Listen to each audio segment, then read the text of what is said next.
Voilà, merci beaucoup de votre accueil, de votre invitation d'abord et de l'accueil. Comme c'était le jour de la Saint-Pio, j'ai dit voilà, j'ai accepté de faire tous ces kilomètres. Pour le Padre Pio, ça vaut le coup.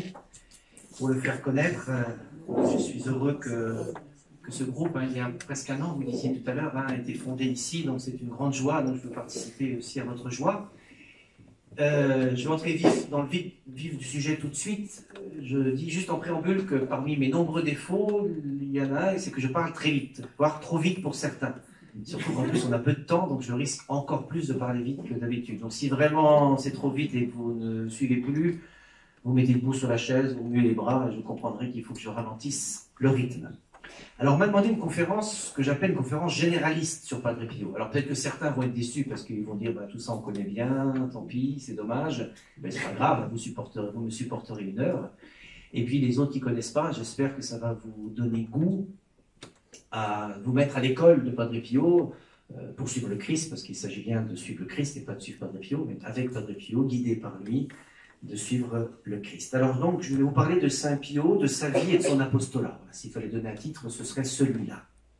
En trois parties, je voudrais dans un premier temps que nous nous posions la question, Padre Pio, qui es-tu? Je donnerai quelques éléments, un peu des événements de sa vie, mais assez rapidement, parce que je voudrais qu'on aille au cœur de sa spiritualité sous deux modes. Je vous présenterai ça. Ensuite, je vous présenterai donc son apostolat sous deux biais, son œuvre. Tout d'abord, ce qu'on appelle l'hôpital, de manière un peu rapide. Je vous expliquerai pourquoi tout à l'heure. Et en troisième temps, les groupes de prière. Que vous sachiez quelle en est l'origine, pourquoi des groupes de prière. Voilà un petit peu le plan de notre soirée. Je vais essayer de ne pas être trop long pour que vous puissiez poser éventuellement des questions à la fin. Et qu'on puisse commencer, bien sûr, la Sainte Messe à l'heure. Alors, Padre Pio, qui es-tu? Juste quelques petites dates. Si je vais trop vite, c'est pas grave, vous pouvez retrouver ça facilement ailleurs. Donc, Padre Pio est né donc, le 25 mai 1887 à Pietrelcina, d'où le nom qu'on lui donne, San Pio de Pietrelcina. Tous les capucins avaient le nom de religieux avec le nom de leur de baptême. Il est baptisé le lendemain, comme ça se faisait à l'époque. Pietrelcina, c'est près de Benevento, pas très loin de Naples, pour ceux qui ont besoin de situer à peu près. Je vais passer un peu sous son enfance pour aller directement à son entrée au noviciat. Il entre au noviciat assez tôt, en 1903, le 22 janvier 1903, à Morcone. Il fera ses vœux, alors les premiers vœux l'année suivante, mais les vœux perpétuels le 27 janvier 1907. Il y a un événement particulier de sa vie qui est intéressant. Il a connu ce qu'on appelle l'exclaustration, c'est-à-dire qu'à cause de sa santé, à cause de sa maladie qui n'était pas bonne, il est exclaustré, c'est-à-dire sorti du cloître, sorti du couvent. Dans aucun couvent il n'était bien, dans aucun couvent sa santé était bonne, donc il a été sorti du couvent de 1909 à 1915 à peu près avec des interruptions, il revenait dans un ou l'autre couvent, et il a passé ces années-là à Pietrelcina, donc dans son village natal, il retournait là-haut. Alors, pas dans la maison natale, puisqu'il ne fallait pas qu'il soit dans la maison natale, mais qu'il soit un peu quand même comme un religieux un peu à part. C'est pour ça qu'à Pietrelcina, il y a un lieu qu'on appelle la Torretta, une petite tour comme ça, dans laquelle il vivait, et où autrement il a connu quelques phénomènes mystiques. Il a été ordonné le 10 août 1910, il était très jeune, il avait 23 ans, même à l'époque on n'ordonnait pas si tôt, il a fallu un adulte de Rome, mais parce qu'on pensait qu'il allait mourir. Et donc, comme il souhaitait être prêtre, cet appel pressant du Seigneur, et voilà, on l'a ordonné le jour de la fête de Saint-Laurent. Il évoque de temps en temps ce souvenir dans l'une ou l'autre de ses lettres. Donc à Benevento, tout près, c'est à 10-12 km de Pietrelcina, dans la cathédrale, qui malheureusement a été entre-temps détruite par la guerre, elle a été reconstruite. Et il y a dans une des chapelles un monument qui rappelle le souvenir de cette ordination-là, le 10 août 1910. Il arrive à San Giovanni Rotondo en 1916. En fait, il a été abandonné à Foggia, au couvent de Foggia, et puis il y a le père gardien du couvent de San Giovanni qui vient à Foggia pour prêcher la Saint-Michel de mémoire. Et c'est là qu'il le découvre et qu'il lui dit écoute, tu seras peut-être mieux à San Giovanni, plus haut, il y a un peu d'air, c'est sur la hauteur, etc. Donc il y va et de fait il se trouve mieux. Alors il retourne à Foggia parce qu'il faut attendre que le supérieur. Le provincial le nomme à San Giovanni et il ira en 1916 et il restera de manière quasi ininterrompue jusqu'à sa mort en 1968. Le don des stigmates, le 20 septembre 1918, on a fêté donc les 50 ans, les 100 ans pardon, l'année dernière, et puis Padre Pio connaîtra, c'est aussi un événement un peu douloureux de sa vie, toute une série d'enquêtes canoniques de la part de l'Église, de 1919 à 1923. Et il connaîtra 5 condamnations successives, allant un peu crescendo, de plus en plus fortes. Alors, cela vient de 2 aspects. Il y a bien sûr toujours la prudence de l'Église, qui veille à ce que les fidèles ne soient pas trompés par quelqu'un, donc il faut que l'Église soit prudente. Et d'ailleurs, souvent, un des signes, c'est l'obéissance de celui qui subit ces condamnations, entre guillemets, et c'est qui a été le cas d'ailleurs.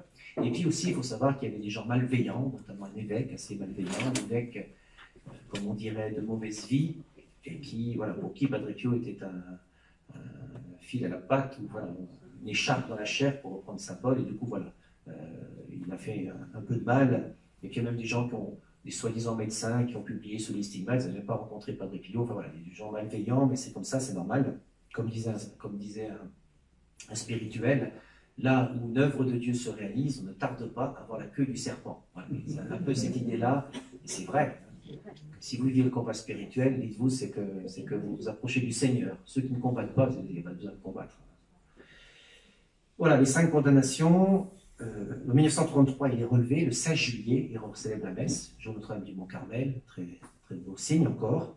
Ensuite, il y a un événement aussi important, c'est l'inauguration de la Casa Solevo de la Sofferenza, cet hôpital dont je parlerai dans la deuxième partie, le 5 mai 1956, 5 mai 56, et le 23 septembre 1968, donc son dies natalis, comme aime à dire l'Église, le jour de sa naissance au ciel, donc 23 septembre 68, c'est aujourd'hui le 51e anniversaire. Il est décédé à 2h27, je crois 24 du matin, en murmurant les noms de Jésus et de Marie. C'était juste confessé, il avait célébré une messe la veille, où on avait d'ailleurs pu apercevoir cette messe, vous pouvez la retrouver sur Internet, elle a été filmée. 23 septembre 68. En 1986, un événement important, c'est la signature à Rome des statuts officiels des groupes de prière de Padre Pio, qui sont reconnus officiellement en 1986. Puis la béatification de Padre Pio, le 2 mai 1999, et sa canonisation le 16 juin 2002.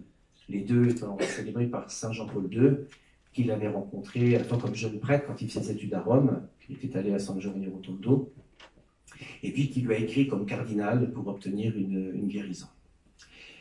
Voilà, quelques éléments biographiques. Pour entrer un peu plus dans le cœur de Padre Pio, dans le cœur de sa spiritualité, il y a 2 méthodes. J'ai choisi les 2, ça fait peut-être beaucoup, mais voilà. Les 2 méthodes, en tout cas pour moi, j'ai choisi 2 méthodes. La première, c'est de prendre toutes les phrases, enfin, ou quelques-unes des phrases où Padre Pio parle de lui-même en disant « je suis ». C'est intéressant, c'est assez rare, il était assez humble. Et voilà, ceci étant dit, il commence souvent des phrases en disant « je suis », en se définissant lui-même. Donc je trouve c'est intéressant de les prendre. C'est ce que je ferai dans un premier temps, j'en ai retenu 6. Même si certaines sont un peu plus particulières. Et une deuxième manière de voir cela, c'est de prendre la prière de Saint Jean-Paul II, le jour de la canonisation, à la fin de l'homélie. Il s'adresse au nouveau saint et il lui fait 5 demandes.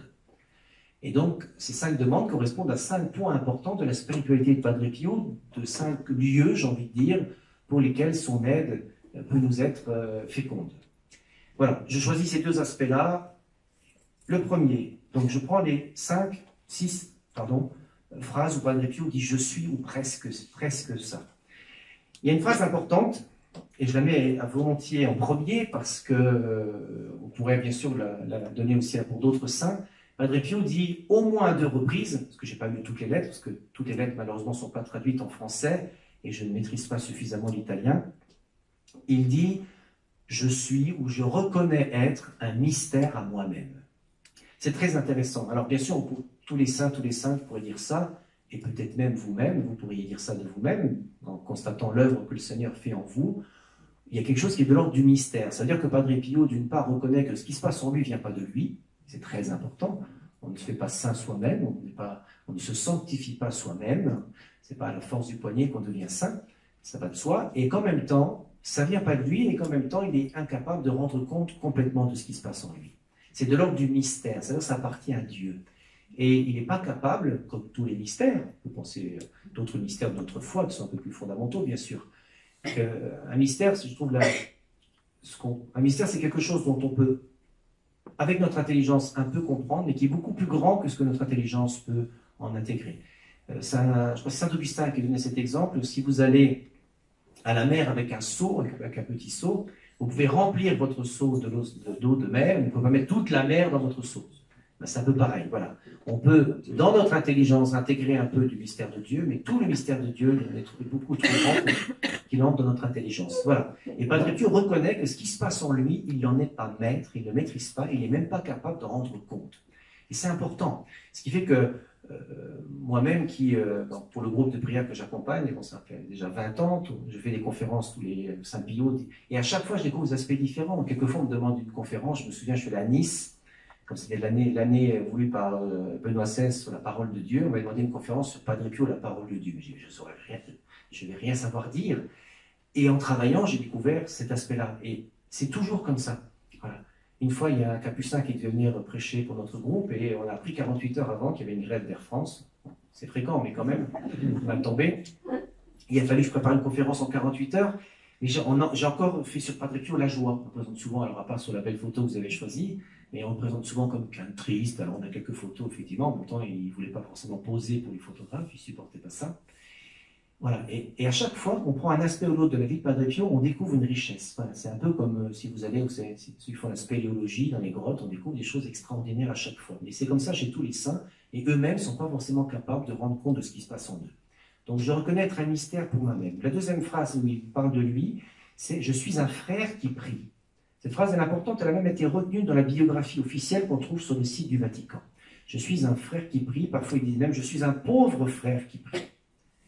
Parce que c'était le cœur de sa vie. On dit même que ceux qui le croisaient disaient qu'il était, même quand on lui parlait, il restait absorbé en Dieu. Il restait en Dieu tout en s'adressant la parole à ses interlocuteurs. Et c'est une dimension très importante. J'évoquerai ça tout à l'heure dans l'homélie, alors de manière forcément aussi incomplète, j'en suis navré, mais c'est attachement fondamental au Christ. J'aime beaucoup sa prière, la prière qu'il a rédigée pour son ordination, sa première messe, sur les petites images, et les premiers mots sont fondamentaux. C'est « Jésus, mon souffle et ma vie ». Et je trouve que ces mots-là disent l'essentiel de Padre Pio. Disent son attachement au Christ, qui fait qu'il s'est complètement livré à l'action du Christ en lui, et que le Christ l'a configuré, l'a conformé réellement à lui. Voilà. Mais bon, j'ai prêché une fois de retraite sur ce thème-là, je suis mon souffle et ma vie, donc on pourrait en dire beaucoup plus, hein, j'ai bien conscience d'être un peu limite. Troisième phrase, il dit « Je suis fils de l'obéissance ». C'est très important. Il l'a fait toute sa vie, j'ai évoqué tout à l'heure les condamnations successives qu'il a eues par l'Église, sachant que l'ultime condamnation qu'il a eue, c'est de ne plus pouvoir célébrer en public, de ne plus pouvoir recevoir les gens pour le sacrement de pénitence, alors qu'il passait jusqu'à 16 heures par jour à le faire, donc il était vraiment privé de l'essentiel de son ministère, de ce qu'il pensait même être une vocation, c'est-à-dire un appel de Dieu, et il s'est soumis sans se plaindre. Il y a juste une fois où il a découvert la condamnation dans le journal, et on a vu une larme couler sur sa joue. Mais il n'a rien dit. Et à ceux qui voulaient s'opposer à l'Église, notamment un monsieur qui voulait même publier, je crois qu'il a quand même fait un pamphlet contre l'évêque, il était clairement opposé. Et obéissance autant à Dieu qu'à l'Église. Quand à un moment donné, il était prévu qu'on le fasse sortir de San Giovanni Rotondo pour que la foule soit présente, on avait même prévu de le faire sortir dans des barils de vin, alors sans vin dedans pour le sien, bien sûr. Mais voilà, pour que ça passe inaperçu, il était prêt à s'y soumettre. Voilà. Bon, là, toute la foule était à toutes les portes du couvent pour être sûr qu'on ne le fasse pas sortir. Il disait, dans la voix de mes supérieurs, c'est la voix de Dieu qui s'exprime. Voilà. Je suis fils de l'obéissance. L'obéissance est fondamentale chez Padre Pio. Ça vaudrait le coup de beaucoup plus développer, bien sûr, d'en parler plus. Mais maintenant que je connais la route, je suis prêt à revenir si nécessaire. Quatrième phrase, importante aussi, Padre Pio dit « Je suis dévoré de l'amour de Dieu et du prochain ». Je suis dévoré de l'amour de Dieu et du prochain. Ça peut paraître un peu présomptueux, mais je crois que c'est authentique. C'est vraiment authentique. Hein. Et il ne fait pas semblant, il reconnaît même ça comme un don de Dieu. Il y a un texte, une de ses lettres, où il explique comment il a il a eu son amour pour les plus pauvres et pour les malades est venu du Seigneur. Dans une de ses lettres, il explique, il dit à un moment donné qu'il avait plutôt une aversion pour cela. Il n'avait pas envie, quelqu'un était malade, il n'avait pas forcément envie d'y aller, et il s'est senti poussé par le Seigneur, et d'où cette œuvre dont on reparlera dans un instant qu'il a créée. Mais il a effectivement cet amour de Dieu et amour du prochain, et les deux ensemble. D'où à la fois son obéissance, sa prière, qui était signe de cet amour qu'il avait pour Dieu, et en même temps cet hôpital qu'il a fondé. On verra l'histoire de l'hôpital dans un instant, encore une fois très rapidement, et il avait vraiment l'alternance entre les deux. Et joignant l'un à l'autre, j'en dirai tout un mot tout à l'heure. Le petit E, la cinquième phrase que je retiens, alors elle a été contestée par quelqu'un, notamment le père Luciano Lotti, qui est venu il y a un an, là, il y en a certains parmi vous qui étaient là à la conférence, pour le congrès régional des groupes. Je l'ai retrouvé dans un autre écrit, donc voilà, je ne veux pas dire que le père Luciano a tort, je n'ai jamais débattu de ça avec lui, mais on trouve certains dire que Padre Pio a bien dit cette phrase, c'est je suis un macaroni sans sel. Alors, en italien, ça sonne un peu mieux, mais voilà, je suis un macaroni sans sel. J'aime bien cette phrase parce qu'elle nous dit un des points très importants de Padre Pio, c'est sa grande humilité. Voilà, je suis insipide, j'ai pas de goût. Voilà ce que ça veut dire. Et pour un Italien, ne pas mettre de sel dans les pâtes, vous imaginez. C'est comme les faire trop cuire, c'est pareil. C'est pour couper les spaghettis, c'est pareil. Voilà. Donc voilà, il y a cette grande humilité de Padre Pio. C'est un des points qui est, à mon avis, fondamental. C'est presque une humilité excessive. Alors, elle n'est pas excessive dans les faits. Mais pourquoi elle peut nous paraître excessive? Parce que le Seigneur a tellement pris possession de son être. Et le Seigneur en a fait tellement un instrument docile qu'il y a des choses extraordinaires qui arrivent par lui. On peut parler des stigmates, on peut parler de la bilocation, on peut parler de tant et tant d'autres dons, des guérisons, etc. Ça pourrait aller très vite à ce qu'il se prenne pour le bon Dieu.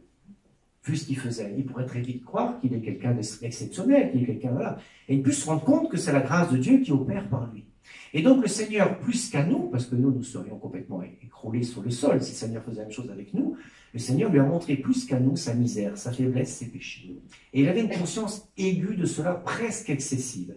Certains textes sont très durs. Je n'ai jamais les livrés comme ça tout de suite. Les gens, j'ai des fois un peu de mal avec Padre Pio, ce coup, ils partiraient en courant. Mais elle est à comprendre vraiment dans ce sens-là, cette humilité. Padre Pio avait besoin de ça pour ne pas se prendre pour l'auteur de la grâce, mais bien l'instrument du Seigneur pour que sa grâce se donne. Dans un texte, il dit entre autres que ses habits devraient avoir honte d'être sur lui, par exemple. Dans un autre texte, il dit « Je reconnais n'avoir jamais rien fait de bon pour les âmes, au contraire, je leur ai procuré la mort un nombre incalculable de fois. » Imaginez ce qu'il a fait. Bon. Et ainsi de suite, et ainsi de suite. Mais en même temps, cette humilité, en particulier cette conscience de sa misère, elle est toujours équilibrée avec un sens aigu de la miséricorde. Par exemple, dans un texte, il dit qu'il a offensé le Seigneur par ses nombreux péchés. Il dit, il me semble que le Seigneur ne peut pas me pardonner mes nombreux péchés. Et on a l'impression qu'il se reprend aussitôt en disant, mais il me semble impossible que Jésus veuille me perdre. Vous voyez, c'est toujours équilibré. Alors quand on lit un texte qu'on l'isole, on peut être effrayé, mais c'est, je trouve, généralement très équilibré. Et la dernière phrase que je retiens, la sixième et dernière, donc il ne dit pas « je suis », mais c'est dans sa prière d'ordination où il demande la grâce au Seigneur d'être prêtre saint, victime parfaite. Je l'aime en finale quand même parce qu'elle est intéressante de constater chez Padre Pio ce désir de la sainteté dès le début. Je ne sais plus si vous avez cité ça quand vous êtes venus, ceux d'entre vous qui étaient là à la conférence lors du congrès régional. Quand Padre Pio fait ses premiers vœux, il a une prière où il demande d'être un fils moins indigne de Saint François, il demande d'être un capucin parfait. Il faut entendre le mot parfait au sens de « soyez parfait comme votre Père Céleste est parfait », c'est-à-dire « soyez saint ». Donc il demande d'être un capucin saint. Et quand il est ordonné prêtre, il demande d'être un prêtre saint. Voilà. Il est animé par ce désir de la sainteté, ce que l'Église reprend sans cesse. Le pape François l'a fait avec Gaudete et Exsultate, nous rappelant notre vocation à la sainteté. Et Padre Pio est habité de ce désir d'être saint. Il veut répondre à cet appel du Seigneur à la sainteté, tant comme capucin que comme prêtre. Voilà ces 6 phrases que j'ai retenues pour la première partie de la présentation. Et deuxième que je retiens, Je ne vais pas vous donner la prière en entier, je ne l'ai pas ramené là, mais je vais vous donner les cinq points que Saint Jean-Paul II demande à Padre Pio à la fin de son homélie. Vous verrez que ça va rejoindre, en plus, ce que je viens de dire avant, c'est un peu normal, un peu cohérent, mais c'est bien. Il demande à Padre Pio l'humilité du cœur. Ça rejoint, je suis à macaroni sans sel. L'humilité du cœur, je ne reviens pas dessus, c'est un point essentiel. Là encore, je vous donne juste une petite anecdote personnelle. Donc je vous dis, je fais une conférence chaque année, au minimum une, pour le groupe dont je suis directeur spirituel, et j'en avais fait une sur l'humilité, etc. Et je crois que c'est 2 ou 3 ans après, je cherchais un thème de conférence, et puis je ne sais plus pour quelle raison, je dis, je vais parler de l'humilité de Padre Pio, sans me rendre compte que j'en avais fait une déjà 2-3 ans avant. Et quand je m'en suis rendu compte, quand j'ai repris après, j'ai revérifié, c'est pas du tout les mêmes textes, c'est pas du tout le même plan, parce qu'on peut toujours en parler, il y a toujours des choses à dire sur cette humilité de Padre Pio. Et je crois justement que non seulement cette humilité, bien sûr, est un don de Dieu chez lui, mais qu'il a été tellement accueillant à ce don, qu'il a été tellement humble, que c'est pour ça aussi que le Seigneur a pu déployer énormément sa grâce à travers lui. C'est le Magnificat. Hein. Le Magnificat nous redit bien que le Seigneur, il déploie ses richesses pour les humbles, pour les pauvres, pour les petits. Plus on est imbu de nous-mêmes, plus on se croit la 8e merveille du monde, moins le Seigneur a de la place en nous. Plus on va se vider de nous-mêmes, s'oublier nous-mêmes. C'est Jésus qui disait à Sainte Catherine de Sienne, « Fais-toi capacité, je me ferai torrent. » Voilà. Donc plus on va se vider de nous-mêmes, plus on va se perdre nous-mêmes, s'oublier, plus le Seigneur va prendre toute sa mesure, toute sa place en nous. Et c'est ce qui s'est passé vraiment chez Padre Pio. Donc humilité du cœur. Deuxième chose que demande Saint Jean-Paul II à Padre Pio, est de nous à prier sans jamais nous lasser. Prier sans jamais se lasser. Ça rejoint, je suis un pauvre frère qui prie, parce que on dit même de Padre Pio qu'il était la prière faite homme, tellement il passait le temps à prier tout au long de la journée, avec son chapelet notamment, mais pas que, dans la méditation de l'écriture aussi, etc. L'Eucharistie, qui était la prière par excellence, le cœur de sa journée, hein. Il commençait très tôt par l'Eucharistie. On a beaucoup de témoignages de ceux qui ont participé à l'Eucharistie qui nous disent la manière dont ils célébraient en étroite union avec le Seigneur Jésus. Donc prier sans jamais se lasser. Troisième, Jean-Paul II demande à Saint Pio son regard sur les pauvres et les souffrants. Ça rejoint, je suis dévoré de l'amour du prochain. On en reparlera tout à l'heure. Si j'ai le temps, ça fait beaucoup de choses dont il faut qu'on parle tout à l'heure, mais on devrait s'en sortir. J'en dirai un petit mot. Quatrième, ça on l'a pas eu dans les « je suis », mais je pense je pourrais en trouver une, c'est la joie du sacrement du pardon. Voilà, Jean-Paul II demande à Saint Pio que nous puissions nous-mêmes éprouver la joie du sacrement du pardon. C'était vraiment au cœur du ministère de Padre Pio, ça fait partie de la vie du groupe de prière, de célébrer le sacrement du pardon, de le célébrer joyeusement, comme un temps de grâce. Et alors, c'est toujours embêtant la manière dont on parle des fois du ministère de confesseur de Padre Pio, parce qu'on retient que 4 ou 5 anecdotes. Alors bien sûr, Padre Pio a renvoyé des gens sans l'absolution. C'est vrai. Voilà, même s'il en avait renvoyé 100, par rapport à tous ceux qu'il a confessés, ce serait anecdotique. Et il n'en a pas renvoyé 100, beaucoup moins. Et tous ceux à qui il a renvoyé sont revenus. C'est ce qu'on appelle un acte thérapeutique, pour aider la personne à prendre conscience. Et Padre Pio savait ce qu'il faisait. Mais au contraire, il était quand même d'une justesse sur la miséricorde, quoi. On le présente parfois, je trouve, comme quelqu'un de trop rigoureux, de trop raide. Il l'était quand c'était nécessaire, mais il était souvent beaucoup plus rempli de bonté et de douceur que l'inverse. Il a même giflé une fois une dame, vous me direz, c'est pas très doux, mais il l'a giflé parce que justement, elle doutait à la miséricorde du Seigneur. Elle commençait à dire, oh, j'ai fait trop de péchés pour que le Seigneur puisse me pardonner. Ça rejoint exactement la première homélie du pape François, alors pas le lendemain de son élection, mais le dimanche qui a suivi, quand il raconte qu'une dame venait le voir en disant « Mon père, je me suis confessé il y a un mois, mais j'ai de nouveaux péchés. » Il a dit « Mais y aller !» en disant que nous nous lassons de demander pardon, mais Dieu ne se lasse jamais de nous pardonner. Et ça, c'est un peu ce que Padre Pio nous dit aussi à sa manière. Et le cinquième et dernier point de l'homélie de la canonisation, Jean-Paul II demande à Padre Pio sa tendre dévotion à l'égard de Marie. Voilà, le Père tout à l'heure l'a dit dans la prière d'ouverture, voilà, que Padre Pio était très attaché à la Vierge Marie.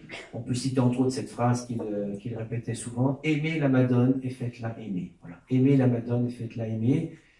Voilà, il nous encourageait vraiment à avoir j'allais dire une dévotion mariale. J'aime pas trop ce mot-là parce que le mot dévotion est un peu désuet et parfois on croit que c'est facultatif la dévotion. C'est pas que le rapport à Marie n'est pas facultatif. Hein.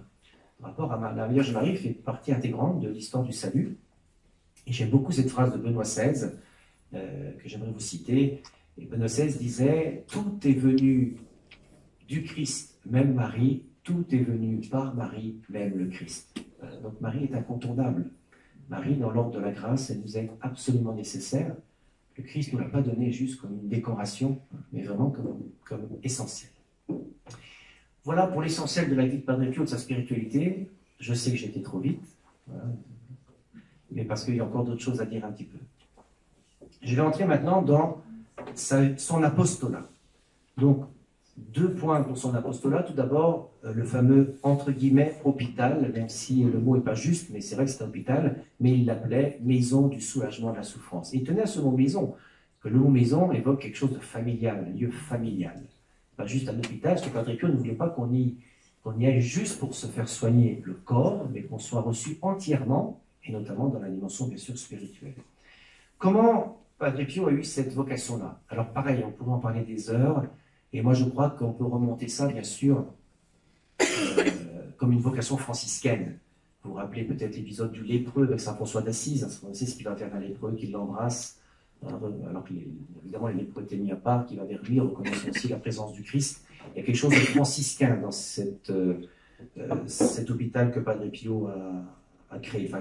Il dit bien lui-même que dans les discours, il y a 3 discours importants de Padre Pio le jour de l'inauguration, 5 mai 1956, 1 an après et 10 ans après. Il y a 3 discours comme ça qui sont un peu fondamentaux sur l'hôpital et sur les groupes de prière, où quand il parle de l'œuvre que la Providence a voulu. Là encore, ce n'est pas son œuvre à lui, c'est celle de la Providence, et je vous raconterai une anecdote tout à l'heure. Donc, il crée d'abord un premier hôpital en 1922, un tout petit hôpital dans San Giovanni Rotondo. Il récupère un bâtiment qui existait déjà, je ne sais plus ce qu'il y avait à l'époque dedans, mais peu importe, qui appartenait à des religieuses, et il fait un premier hôpital qu'il appelle l'hôpital Saint-François, qui ne fonctionne pas super bien. En plus, il y a un seul médecin, mais qui vient en plus de Foggia 1 fois par semaine, donc c'est pas suffisant, quelques infirmières quand même.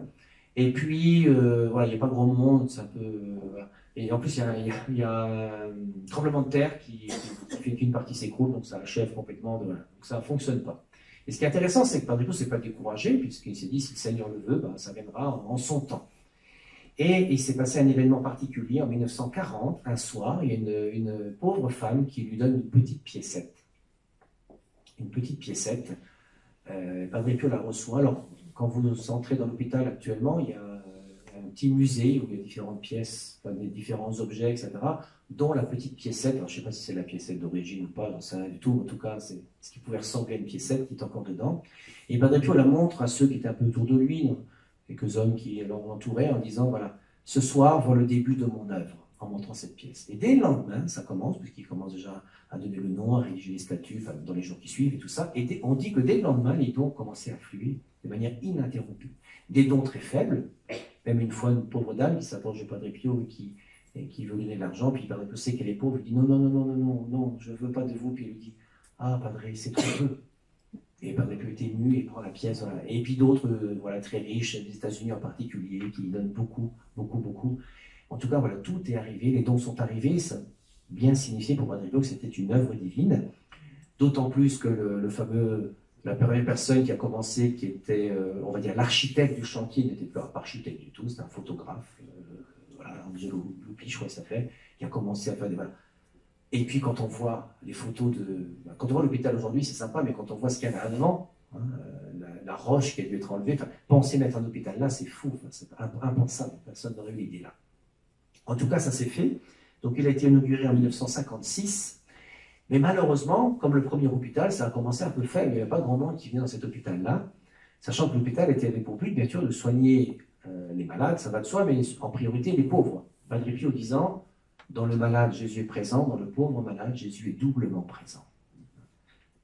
Très franciscain, ça, et c'est là qu'il est dévoré de l'amour du prochain, comme j'évoquais tout à l'heure. Ce qui s'est passé, donc 5 mai 1956, inauguration, quelques semaines après, il y a la fameuse fête, qu'on appelle la fête Dieu, la fête du corps et du sang du Seigneur, le Corpus Domini, et Padre Pio décide de faire la procession du Saint-Sacrement dans l'hôpital. Et donc il déambule dans tous les couloirs, chambres de l'hôpital avec le Saint-Sacrement, pour manifester que ce lieu est voulu par le Seigneur et que le Seigneur visite ce lieu en quelque sorte. Et dès le lendemain, les malades affluent réellement à l'hôpital. L'hôpital peut vraiment avoir sa vocation d'hôpital. Et depuis, cet hôpital a toujours fonctionné avec tout ce qu'on connaît. Vous l'avez peut-être visité quand vous êtes allé, je ne sais pas si vous avez pris le temps, pour ceux d'entre vous qui sont allés. Donc, quelques chiffres, mais très rapides, qui sont un peu grossiers, mais c'est pour vous donner des idées. Donc, il y a 100 000 mètres carrés en tout, cet hôpital, 9 étages, 1000 lits, 26 services, 14 unités, un peu plus de 2500 personnes, d'une manière ou d'une autre, qui y travaillent. Donc, il y a l'hôpital, j'allais dire central, au milieu. Voilà, il y a ce qu'on appelle le polyambulatorio Jean-Paul II, qui est un petit peu plus haut. Et maintenant, il y a aussi un centre de recherche qui fait partie de la même œuvre. Et puis aussi une résidence pour personnes âgées, où loge notamment Monseigneur d'Ambrosio, qui est l'évêque émérite. Et alors, le lieu de recherche est un lieu qui, paraît-il, moi je n'ai pas les compétences, a vraiment sa place dans le monde de la recherche, qui publie régulièrement des études reconnues dans le monde entier. Et c'était un des désirs de Padre Pio, notamment dans l'un de ces fameux discours que j'ai cités, dans un de ces discours où il souhaite qu'il y ait un jour un centre de recherche pour justement que l'intelligence de l'homme contribue à l'amélioration de notre vie, de la vie des êtres humains, de mettre les dons que Dieu nous donne au service donc, de l'amélioration, pas uniquement en soignant, mais aussi en faisant de la recherche pour améliorer. Et ce centre existe, alors on ne peut pas le visiter, évidemment. Moi, je l'ai visité une fois, mais il n'y avait rien. Et habituellement, on n'y entre pas. Il n'y a pas forcément grand-chose à voir, à part des tubes et des gens derrière, et puis des ordinateurs. Voilà. En tout cas, cette œuvre-là, cette œuvre de Padre Pio, elle est inséparable de l'autre œuvre que je vais vous présenter, dont vous faites partie, qu'on appelle les groupes de prière. C'est tellement inséparable que c'est le même nom. Quand on dit Casa Sollievo della Sofferenza, maison de soulagement de la souffrance, c'est un titre générique où il y a à la fois l'hôpital, les hôpitaux, on pourrait dire, les maisons de retraite, et les groupes de prière. Il y avait une revue qui n'existe plus malheureusement en français, mais qui existe encore en italien pour les groupes de prière. Elle s'appelle Casa Sollievo della Sofferenza. Le centre des groupes de prière, vous avez vu, c'est à l'intérieur de l'hôpital. Bon, on ne rentre pas dans l'hôpital, mais c'est partie des murs de l'hôpital. Et ça, c'est très important. Je ne sais pas si vous avez en tête, je n'ai pas pensé à le ramener en plus gros, le logo le logo de l'œuvre de Padre Pio. Le logo de l'œuvre de Padre Pio, en fait, c'est une lampe à huile. Et vous avez au-dessus le cœur de Jésus, avec la couronne d'épines, et le cœur de Jésus qui saigne, et le sang tombe dans la lampe à huile, et la lampe, elle est double. Il y a une lampe et il y a deux flammes de chaque côté. Voilà. Les deux flammes, c'est quoi? C'est l'hôpital d'un côté et les groupes de prière de l'autre côté. C'est-à-dire que les deux vivent de la charité qui émane du cœur de Christ. Dans les groupes de prière, comme dans l'hôpital, c'est cette même charité qui vient du cœur du Christ ouvert, le cœur du Christ, comme disait Jésus à Sainte Marguerite Marie, qui a tant aimé le monde, c'est ce cœur-là qui vit dans l'hôpital, qui vit dans les groupes de prière. Voilà. C'est ce que nous, en tout cas, c'est notre vocation, ce que nous devons tenter de faire. Alors, les groupes de prière. Les groupes de prière ont été fondés par Padre Pio suite, et c'est le premier point à retenir, suite à l'appel du pape Pie XII. Le pape Pie XII souhaitait qu'il y ait des groupes de fidèles qui se réunissent pour prier aux intentions du monde. C'était la guerre, c'est aux intentions de l'Église, voilà, que des petits groupes se forment. Et je vous ai dit tout à l'heure cette phrase, je suis fils de l'obéissance, Padre Pio, puisque le pape l'a demandé, il a dit, le pape le demande, retroussons nos manches, faisons-le. Et donc Padre Pio a dit, il faut fonder des groupes de prière, et il a commencé avec ceux qui étaient déjà autour de lui. Des filles spirituelles qui venaient pour des enseignements qu'il pouvait donner au couvent, et puis et d'autres comme ça. Et ça a commencé à se faire comme cela. Ce n'était pas au début des groupes de prière dits de Padre Pio, mais c'était pour répondre à l'appel du pape Pie XII. Et ça a bien fonctionné, bien répondu, à tel point que, et c'est le deuxième aspect, quelque part la deuxième vocation, il ne faut jamais oublier la première. Moi, je sais que dans le groupe de prière, on est vigilant à ce quand il y a un texte du pape qui sort, quand il y a une demande de l'Église, on va essayer d'y répondre parce que c'est notre vocation, puisque nous sommes nés de l'obéissance de Padre Pio au Saint-Père, donc il faut garder bien sûr cet attachement à l'Église, très important, je vais en parler dans un instant. Et quand Padre Pio a fondé cet hôpital, on peut le lire dans les discours, il a voulu en quelque sorte que les groupes de prière soient comme le fondement, l'assise spirituelle de l'hôpital, pour que nous ayons le souci spirituel et matériel de l'hôpital. Spirituel en priant pour le soulagement de la souffrance, en priant pour les malades, en offrant nos propres souffrances, pour les malades de manière générale, mais aussi pour ceux qui sont dans cet hôpital-là, qui est celui de Padre Pio. Et puis, matériellement, quand on le peut, on est censé, groupe de prière, quand on fait des collectes, les donner pour soutenir cet hôpital. Alors maintenant, il y a moins de besoins qu'avant sur un aspect, parce qu'au début, quand l'hôpital est né, il n'y avait pas la sécurité sociale qui permettait aux gens d'être remboursés, etc. Aujourd'hui, c'est différent, mais il y a quand même des appareils. Le fameux PET scan pour les scanners a été acheté grâce au don de tous les groupes de prière, et ainsi de suite, le centre de recherche, etc. Tout ça est possible grâce, encore une fois, au groupe de prière. Et il est clair que Padre Pio, il le dit clairement, hein, c'est à vous que je confie cette œuvre que la Providence a voulu. Je vous raconte encore une petite anecdote. À l'époque, je n'étais pas encore assistant spirituel pour la France. Je venais avec mon groupe de prière et j'ai toujours tenu à ce qu'on célèbre la messe dans l'hôpital. Et une fois, c'était compliqué parce que la réservation n'était pas bien passée. On a voulu nous renvoyer ailleurs, notamment Cénacle-Sainte-Claire, qui fait partie aussi de l'œuvre de Padre Pio, mais c'est pas pareil. Et j'ai dit non, et j'ai dit avec le peu d'italien que je connaissais à l'époque, cette maison est notre maison. Et donc, on ne pouvait pas me mettre dehors quelque part. Et c'était pas moi, hein, c'était le groupe. Hein. Et, voilà. Et de fait, et ça m'est resté cette image. En plus que j'ai rendu furieuse une religieuse, ça peut arriver que je sois furieuse, il ne faut pas lui en vouloir. Mais voilà, là, pas moi qui l'ai dit. Hein. Quelqu'un dit souvent, c'est pas moi qui l'ai dit. Donc voilà, elle était furieuse. Voilà. Je ne vous raconte pas ce qui s'est passé après, mais voilà. Mais c'était très important pour moi qu'on y célèbre, parce que l'Eucharistie, c'est vraiment par excellence le cœur du Christ qui s'ouvre. Et cette charité du Christ qui nous est donnée. Et donc, c'était très important, comme groupe de prière, de célébrer ici, dans notre maison. C'est notre maison. Voilà. Alors, on n'est pas obligé d'y aller, mais moi, j'y tiens toujours. Et le groupe dont je suis le directeur spirituel a fêté son 50e anniversaire cette année. Et on a fêté l'anniversaire en célébrant donc, dans l'hôpital. Et ça avait tout son sens, vraiment tout son sens. Donc, deuxième aspect des groupes de prière, c'est fondement, assise spirituelle de la Casa Solivo de la Sopranza. Et le troisième aspect des groupes de prière, mais ça, c'est pas Padre Pio qui l'a voulu, ça s'est fait par la suite, c'est d'être quelque part les groupes de ceux qui veulent se mettre à l'école spirituelle de Padre Pio. Puisqu'en plus, maintenant, l'Église l'a reconnu, mais même avant, son rayonnement de sainteté peut nous aider dans notre propre cheminement de sainteté. Les saints sont là pour cela. Quand vous lisez les préfaces des saints dans les missels, on les présente sous deux aspects, modèle et intercesseur. Ce sont des modèles, pas pour qu'on fasse exactement pareil, mais pour qu'on s'inspire d'eux. Et Padre Pio, l'avantage est que non seulement il est un modèle par sa vie, mais on n'a pas de traces à ma connaissance de ses homélies, choses comme ça, mais on a par contre beaucoup de ses lettres. Et dans les lettres, il donne beaucoup de conseils. Et donc, en utilisant ces lettres, on peut justement nous-mêmes avoir des conseils pour notre propre vie spirituelle. Et si le Seigneur l'a mis sur notre chemin, il y a plein d'autres saints, on n'est pas tenu de tous prendre Saint Pio, hein, mais il y en a tellement d'autres, on pourrait même en prendre deux, rassurez-vous, hein, même trois. Voilà. Mais en ayant Saint Pio, on est vraiment un modèle pour nous aider dans notre propre cheminement de sainteté et un intercesseur. Un intercesseur, quelqu'un qui intercède pour nous. Tout à l'heure, le Père Pierre-Marie a ouvert en disant Saint Pio de Pétuchan, on a répondu prier pour nous, mais c'est ça, il est intercesseur, il prie pour nous. Il prie le Seigneur pour nous, il intercède pour tous ses fils et ses filles spirituels. Il l'avait dit d'ailleurs, qu'il prierait pour eux tous dans le ciel. Voilà, alors pour les groupes de prière, un dernier point un peu statutaire, justement les statuts des groupes de prière, donc qui ont été, je vous l'ai dit tout à l'heure, approuvés en 1986. On trouve 5 points importants dans ce qu'on appelle l'introduction. Dans l'introduction, il y a ce qu'on appelle les 5 piliers de la spiritualité franciscaine qui doivent animer les groupes de prière. Le reste des statuts, c'est plus de l'organisation. Bon, je ne suis pas là pour vous parler d'organisation, je préfère qu'on s'attache au fond plutôt qu'à la forme. Et ces 5 points sont 1. Adhésion pleine et sans condition à la doctrine de l'Église, au magistère. Adhésion pleine et sans condition, ça nous renvoie, je suis fils de l'obéissance, vous l'avez bien compris.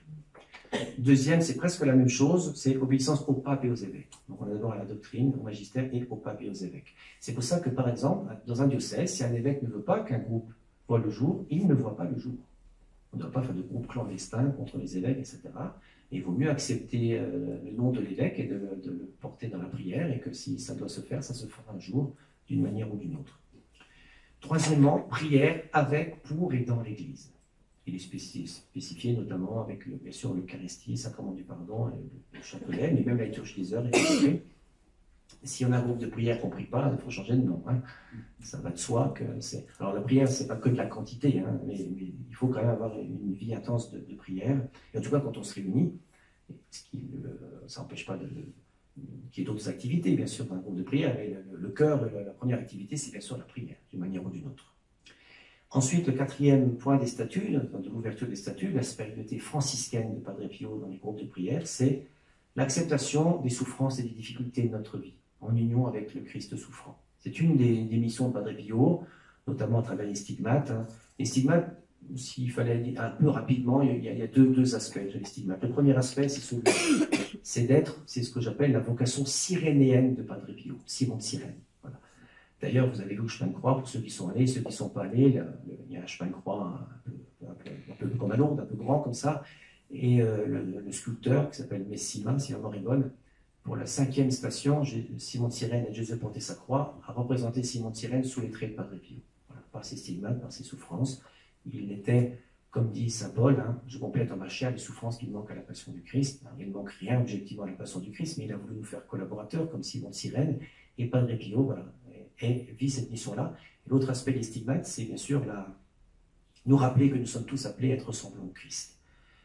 Nous sommes tous appelés à être des alter Christus, comme on dit en théologie, des autres Christ. C'est notre mission de vivre. C'est pour ça que Padre Pio disait à ses fidèles, vivez de telle sorte que le monde dise de vous, voici le Christ. C'est notre vocation de baptiser, de refléter le Christ. Il utilise le verbe refléter dans un de ses textes. Il dit, le prototype, le modèle que nous devons refléter en modelant notre vie sur la sienne, c'est Jésus-Christ. J'aime bien le verbe refléter, ça nous renvoie, vous savez, à la lune et le soleil. La lune, quand elle brille la nuit, elle ne brille pas de sa propre lumière, elle brille parce qu'elle reflète la lumière du soleil. C'est un peu notre vocation. Ça rejoint d'ailleurs l'évangile du jour, l'évangile de la semaine, où il est dit qu'il ne faut pas mettre la lampe, faut la mettre sur le lampadaire et pas sur le boisseau. Nous sommes les lumières du monde, que si nous laissons le Christ, véritable lumière du monde, refléter à notre vie. Et c'est un peu ça aussi que disent les stigmates. Donc, acceptation, souffrance et difficulté. Et 5e point, charité active et laborieuse à l'égard des souffrants et des nécessiteux. Voilà. C'est un 5e aspect donc, de la spiritualité des groupes de prière de Padre Pio. Voilà, aujourd'hui, les groupes de prière, il y en a beaucoup. Mes chiffres ne sont peut-être pas forcément réactualisés, donc on dit souvent en tout autour de 5000 groupes dans le monde entier. Évidemment, le gros des troupes, c'est en Italie. C'est le saint italien par excellence. Il y a des Italiens qui n'ont jamais été dans une église, mais qui n'ont pas de Pio chez eux, ou dans leur cabine pour les chauffeurs de poids lourds, etc. Sur les aires d'autoroute, vous trouvez des Padre Pio à Tianarigo. Il y a un attachement viscéral des Italiens à Padre Pio, c'est évident. Ça ne suffit pas, hein, c'est déjà bien. Donc il y a beaucoup de groupes de prière. C'est-à-dire dans un village, il y a 7-8 personnes qui se prient, qui vont ensemble, ça peut faire un groupe de prière. Donc il y en a beaucoup en Italie, pas loin de 2500. Et le reste, dans le monde entier, paraît-il, dans une bonne soixantaine de pays, il y a des groupes de prière. Voilà. J'ai un ami prêtre qui est camerounais, qui est dans Cameroun, il connaît des groupes de prière. Voilà. Il y a régulièrement des groupes qui naissent dans différents pays. En France, alors je n'ai pas refait le compte parce qu'il y en a qui naissent, d'autres qui meurent, d'autres qui les clandestins, entre guillemets. C'est des gens qui n'ont pas encore, qui ne savent pas qu'il fallait se faire connaître, qu'il fallait l'accord de l'évêque et puis se faire enregistrer à San Giovanni Rotondo. Donc en France, on dit 35, 40, je ne sais pas exactement le chiffre exact, mais voilà, autour de cela. Voilà un petit peu. Je reconnais que j'ai été très rapide. Je vais essayer de brosser les choses à grands traits. Il reste 5-10 minutes. S'il y avait des questions, n'hésitez pas. Soit d'éclaircissement, soit un point que je n'ai absolument pas évoqué, qui vous trouvez c'est très dommage et que je peux essayer de faire. N'hésitez pas. Si je peux, je répondrai volontiers. Je remercie le Seigneur. On vous remercie pour ce que vous nous avez donné.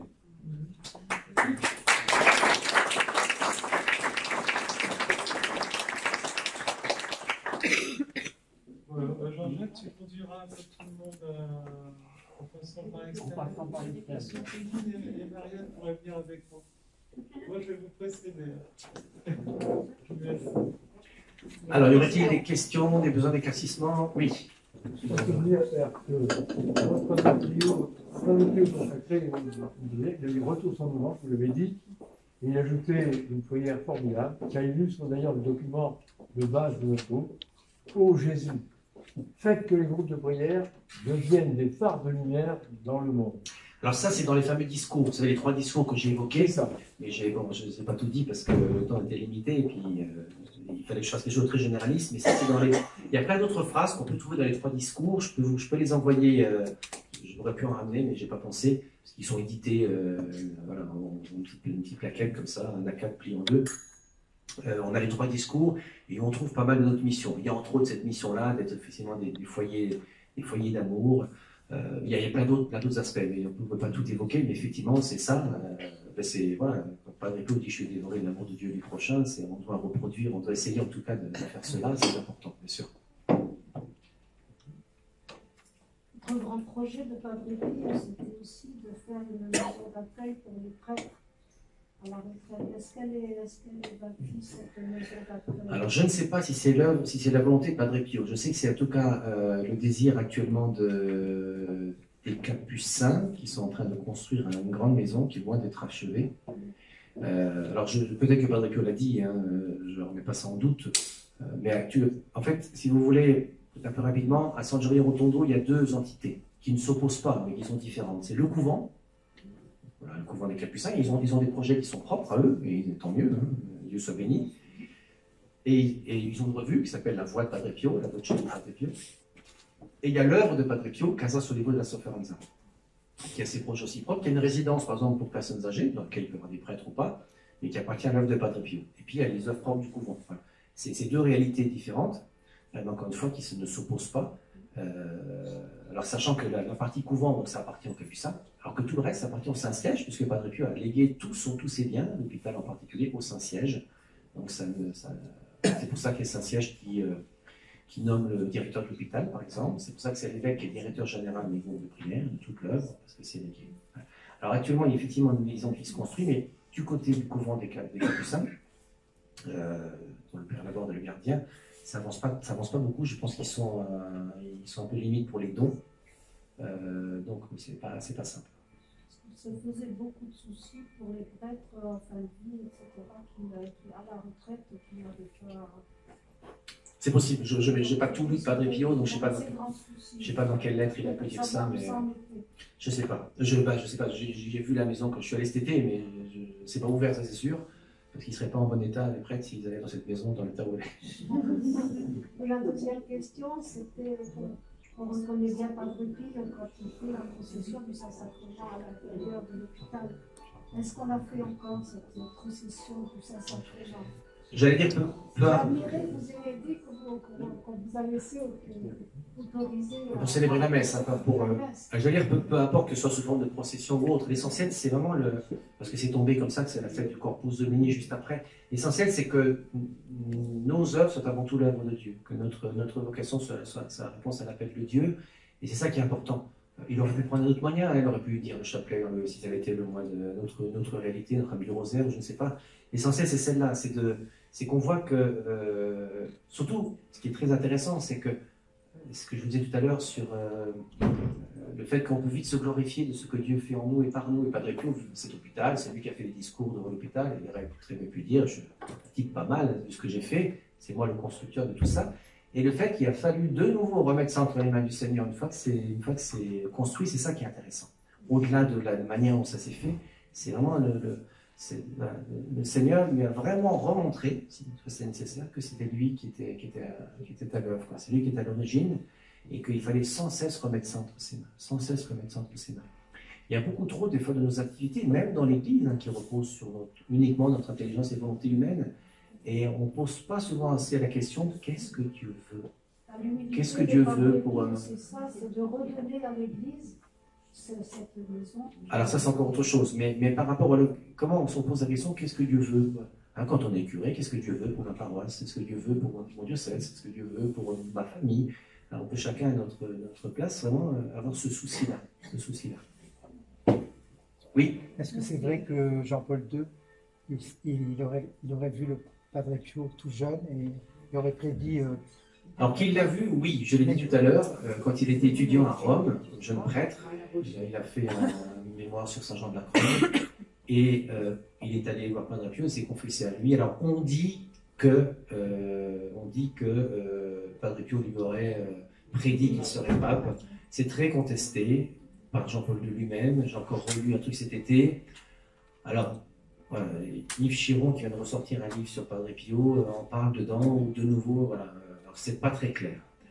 De toute façon, à mon avis, si Padre Pio l'avait dit, je ne vois pas comment nous le saurions. Je ne sais pas, je sais pas qui l'aurait dit les deux publiquement. Alors on dit que quelqu'un était présent, elle aurait entendu, c'est ce que dit Yves Chiron dans le livre. Jean-Paul II a été interrogé là-dessus, il a toujours nié, mais peut-être qu'il ne souhaitait pas non plus le dire, c'est complexe. Je ne sais pas ce qu'il faut en dire. Il avait demandé une guérison. Alors ça, c'est quand il était cardinal, il a effectivement écrit, et quand vous avez à San Giovanni Rotondo, il y a quelque chose d'assez récent, c'est quand Benoît XVI est venu, il a inauguré les mosaïques faites par le père Rupnik. C'est des mosaïques qui partent dans la nouvelle église, l'église Saint-Pio, qui partent de l'église supérieure à la crypte, l'église inférieure, en tournant comme ça, et tout le long, il y a des mosaïques. Il y en a 3, d'abord sur l'incarnation, sur le Christ, et puis ensuite, il y en a plusieurs, où il y a Saint François, quand on descend, Saint François est à gauche, et Padre Pio est à droite, et ça se renvoie l'une à l'autre. Et il y en a une où, effectivement, on voit Padre Pio qui écrit, et on voit surtout qu'il a reçu une lettre, et on distingue très bien, marqué Carole, cardinal Wojtyla, donc le père Rupnik a retenu cet aspect-là, cette lettre, et il y a plein d'autres gens, bien sûr, qui ont écrit à Padre Pio, et entre autres, il a écrit pour une guérison d'une maman, etc., et qu'il a obtenu. Il a répondu après en remerciant Padre Pio, donc il y avait effectivement ce lien-là. Mais de là à savoir si la prédiction a été faite, voilà. Peut-être faudrait que je me renseigne plus auprès, par exemple, du père Marciano Mora, tant qu'il est encore en vie, etc., pour qu'eux me disent exactement ce qu'il en est, parce qu'il y a des choses qu'on ne sait pas toujours. Bon, et là, on en a tellement entendu, je ne sais pas si c'est vrai. C'est complexe. Pardon?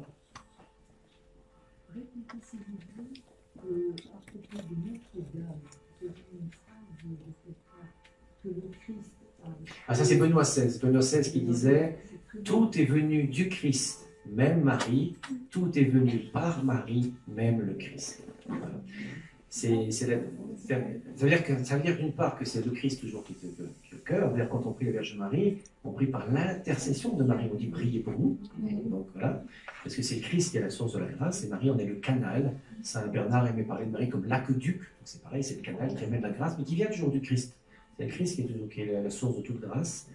Et voilà. Et pour Padre Pio, c'est très clair. Même si il faut l'autre, il a une petite théologie qui n'est pas juste. Mais c'est pas grave, il n'est pas docteur de l'Église. On dit souvent que Padre Pio avait un caractère assez austère, voire bourru. C'est pas tout à fait exact. Il était parfois effectivement un peu raide. Il n'allait pas à bout de chemin quand il avait quelque chose à dire avec quelqu'un. Ouais, mais à côté de ça, ses frères qui ont été avec lui le disent très, très agréable à vivre, quelqu'un de plutôt enjoué, aimant plaisanter, etc. Il raconte espiègle quand il était gamin, il y a quelques histoires qu'on raconte comme ça, notamment quand il était en Norvège acheté un cigare et qu'il a essayé le cigare jusqu'à s'étouffer. Il dit que ça va dégoûter du tabac à tout jamais, donc c'est très bien. Voilà, une fois il était malade à la maison, il a mangé ce que sa mère a préparé, il a goûté un, il dit ça se verra pas, puis voilà, il a pris les doses. Ouais, il était un peu espiègle évidemment, et puis plutôt une véritable joie. Moi j'ai fait une conférence une fois sur la joie Padre Pio, et j'étais surpris de découvrir vraiment quelqu'un qui. Et c'est pas juste. Alors il y a la joie, il y a une bonhomie, j'allais dire, naturelle, humaine, et il y a aussi une joie qui est la joie de toutes les personnes qui sont en Dieu, quoi. C'est pas pour rien que le pape François parle beaucoup de la joie, et il dit notamment dans la joie de l'Évangile, je vais retrouver la phrase, la joie remplit le cœur et la vie de tous ceux qui ont rencontré Jésus-Christ. Avec Jésus-Christ, la joie naît et renaît toujours. C'est un signe. La paix et la joie sont un signe. Quelqu'un peut avoir même un tempérament. Alors après, on n'est pas toujours maître de notre tempérament. Hein. Il y a des choses, c'est une partie des failles de notre humanité. Mais à travers même quelqu'un qui aurait un sale caractère, comme on dit, il peut y avoir une vraie joie, une vraie paix qui vient de l'enracinement dans le Christ. Et c'est un des fruits que produit, quand on regarde les fruits de l'esprit tels que Paul les présente dans l'Épître aux Galates, il y a la joie, notamment. Et c'est pour ça que Padre Pio était nécessairement un homme qui émanait une certaine joie, même à travers d'autres aspects, parce qu'il était en Dieu. Donc de lui, nous sommes 7 ce soir. Certains ont déjà participé ce matin à la messe à la Légion, parce qu'il y a deux réunions, une à la cathédrale et une à Grandville, pas les 15 Grandville. Et d'autres personnes ont aussi participé à la cathédrale, à la messe, le 20, l'anniversaire de la stigmatisation. Alors, nous essayons aussi de faire en sorte que nous sommes chargés un peu de faire connaître.